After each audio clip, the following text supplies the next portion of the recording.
How to add a weather widget on your iPhone 16 Pro Max lock screen. So first of all, open the lock screen. Now on the lock screen, tap and hold on an empty space and then enter your lock screen pin, password or pattern. Now it will take you to the wallpapers. So from here, tap on customize and then tap on lock screen. Now tap on this widget section. So by default there will be no widget, so it will look like this.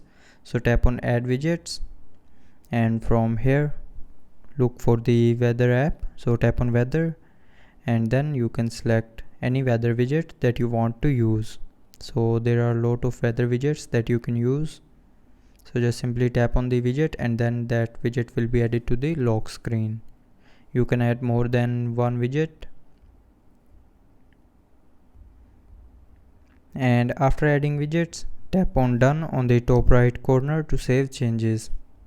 And now the weather widget is added to the lock screen.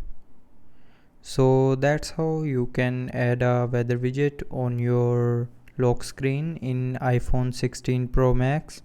So I hope you liked the video. Thanks for watching.